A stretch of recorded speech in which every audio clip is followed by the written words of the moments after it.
بازگشت مسی به بارسلونا، از رویا تا واقعیت.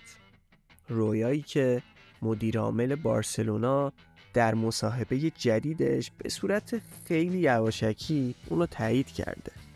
حالا توی این ویدیو میخوایم این انتقال رو بررسی بکنیم و ببینیم که اصلا این انتقال ممکنه یا در حد شایع است.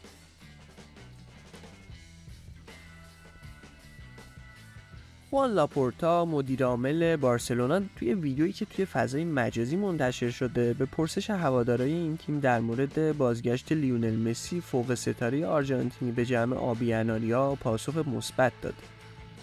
قرارداد مسی با باشگاه پاریس سن ژرمن تابستون امسال به پایان میرسه و توی بحبوحه شدید تشنج‌ها بین مسی و هواداران پاریس بعد از قهرمانی مسی به همراه آلبیسلسته در جام جهانی 2022 آینده اون در حالی از ابهام قرار داد.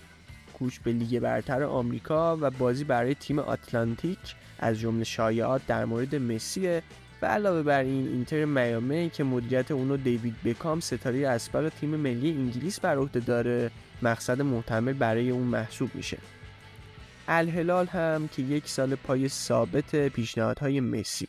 با این حال بازگشت به بارسلونا هم یکی دیگه از گزینه‌های روی میز برای مسیه که توی هفته‌های اخیر به شدت قوت گرفته و گفته میشه باشگاه بارسلونا برای مذاکره با مرد آرژانتینی وارد عمل شده. در گرماگرم این شایعات لاپورتا در آستانه دیدار بارسا برابر خطافه در پاسخ به سوال یکی از هواداران این تیم درباره بازگشت مسی به بارسلونا گفت بله، پاسخی که دل هواداران این تیم رو گرم کرده.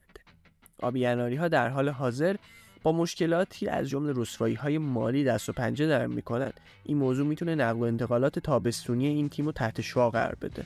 رافا یوسته نایب رئیس بارسا هم به تازگی از مذاکرات جاری با مسی پرده برداشته، اما هیچ چیز به طور رسمی رسانه‌ای نشده. نشریه آس اسپانیا در گزارش غافلگیر کننده مدعی شده بود که باشگاه بارسلونا در دوران ریاست جوزپ ماریو بارتومئو مدیر عامل سابق این باشگاه طی 3 سال مبلغ 1.5 میلیون دلار به خوز ماریا انریکز نگریرا نایب رئیس اسبق کمیته فنی داوران فدراسیون فوتبال اسپانیا پرداخت کرده. نگریرا از سال 1994 تا 2018 به عنوان نایب رئیس کمیته داوران فدراسیون فوتبال اسپانیا فعالیت می‌کرده. دفتر دادستانی ایالت بارسلونا مدعیه که آبی اناریا از سال 2016 تا 2018 مبلغ مذکور رو به حساب شرکت وی به نام داسنید 950 واریز کردند. بر اساس گزارش مذکور نگریرا که سابقه قضاوت در لالیگا رو هم در کارنامه داره، توی سالهای 2016، 17، 18 به ترتیب 571، 580 و 341 هزار دلار دریافت کرده.